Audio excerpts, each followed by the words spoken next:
ಕರ್ತನಲ್ಲಿ ಪ್ರಿಯರೇ, ನಿಮ್ಮೆಲ್ಲರನ್ನು ಯೇಸುಕ್ರಿಸ್ತನ ನಾಮದಲ್ಲಿ ಸ್ವಾಗತಿಸುತ್ತೇನೆ. ಈ ದಿನದ ವಾಕ್ಯವು ಯೆಶಾಯನು ಬರೆದ ಗ್ರಂಥ 40ನೇ ಅಧ್ಯಾಯ 31ನೆಯ ವಚನ.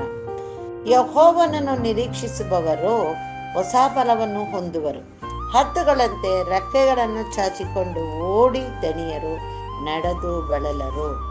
ಪ್ರಿಯರೇ, ಈ ದಿನದ ವಾಕ್ಯಕ್ಕಾಗಿ ಸ್ತೋತ್ರ ಮಾಡೋಣ.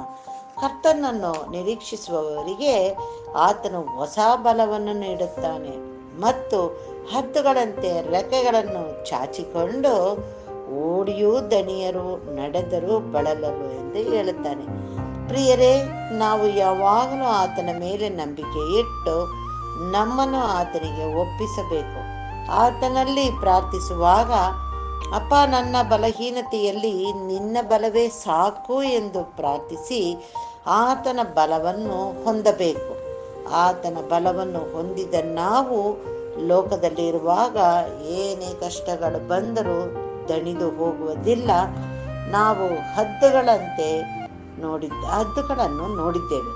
ಎಲ್ಲ ಪಕ್ಷಿಗಳು ಹಾಗೆ ಇಲ್ಲ, ಬಹಳ ಎತ್ತರದಲ್ಲಿ ಹಾರುತ್ತದೆ, ಬಲವುಳ್ಳ ಪಕ್ಷಿಯಾಗಿ ಇರುತ್ತದೆ.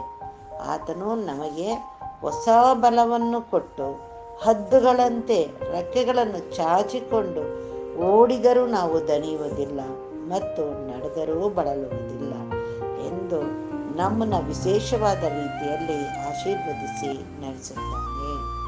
ಪ್ರಾರ್ಥಿಸೋಣ.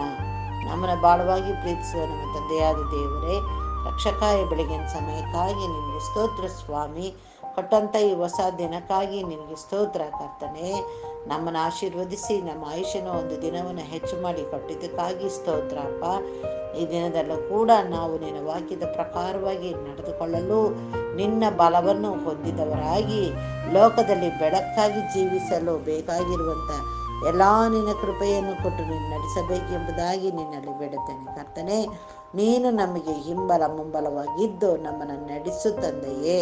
ನಿನ್ನ ಕೃಪೆ, ಕನಿಕರ, ದಯೆ, ಪ್ರೀತಿಯಿಂದ ನಮ್ಮನ್ನು ಅಲಂಕರಿಸಿ ನಡೆಸು ಎಂಬುದಾಗಿಯೂ ಈ ದಿನದ ವಾಕ್ಯದಲ್ಲಿ ನಾವು ನಮ್ಮನ್ನು ಒಪ್ಪಿಸುತ್ತಾ ನಿನ್ನ ಬಲವನ್ನು ಹೊಂದಿದವರಾಗಿ ಜೀವಿಸಲಿಕ್ಕಾಗುವಂತೆ ನೀನು ನಮ್ಮನ್ನು ನಡೆಸು ಎಂಬುದಾಗಿ ನಮ್ಮೆಲ್ಲ ಕುಟುಂಬದವರನ್ನು ಒಪ್ಪಿಸಿ ಬೇಡುವಂಥ ಪ್ರಾರ್ಥನೆಯನ್ನು ಆಲಿಸುತ್ತಾ ನಿನ್ನ ಕೃಪೆಯನ್ನು ದಯಪಾಲಿಸು ಎಂಬುದಾಗಿ ನಮ್ಮ ರಕ್ಷಕನ ಒಡೆಯನೂ ಆಗಿರುವಂಥ ಯೇಸು ಕ್ರಿಸ್ತನ ಮುಖಾಂತರದಲ್ಲಿ ಬೇಡಿದನ್ನು ಹೊಂದಿದ್ದೇವೆ ತಂದೆಯೇ, ಆಮೇನ್.